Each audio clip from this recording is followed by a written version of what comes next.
Welcome to another video. Today we're looking at virtualization. For your virtual machine, you'll want to find the official ISO installation file. An ISO file conforms to the international standard for CD-ROMs, which also means it can be used as a virtual installation disk. Be aware of unofficial ISOs hosted on untrusted websites. Confirm the official website URL on both DistroWatch and some other websites. Make sure they're the same, but also check the certificate and whois just to make sure that you're not getting an unofficial copy.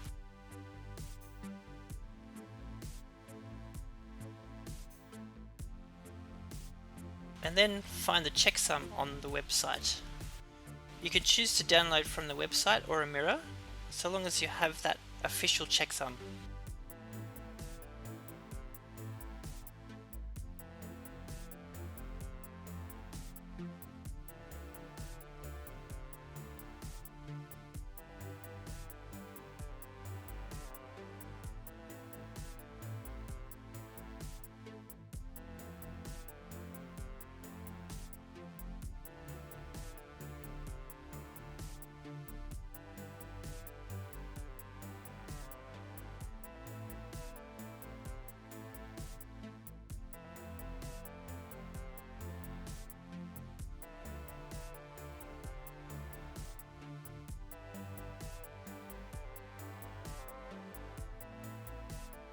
To complete the basic setup of the VM, give it a generous amount of disk space, if dynamic.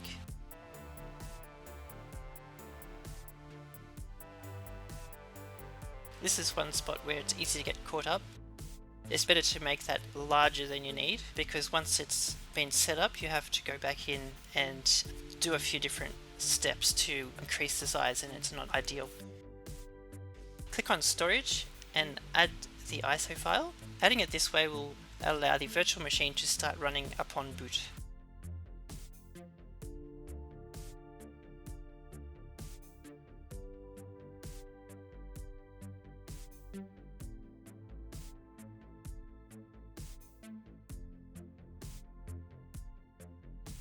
Some basic network config.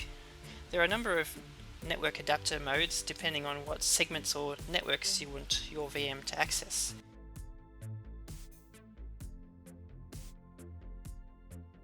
If you want to add this virtual machine to your existing network, you can use the bridged mode.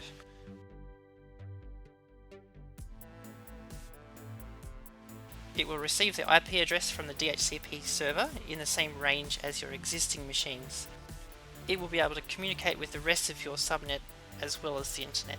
Once this is done, we can press Start.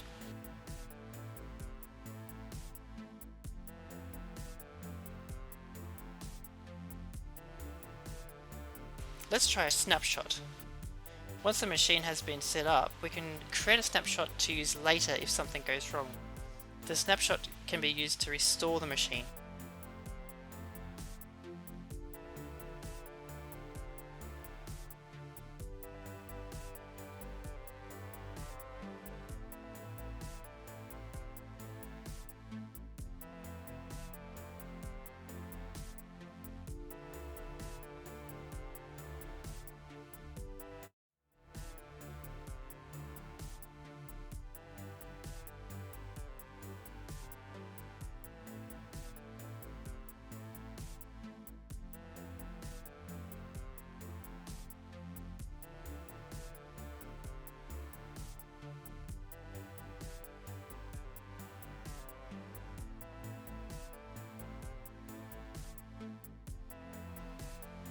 I'll also mention guest editions.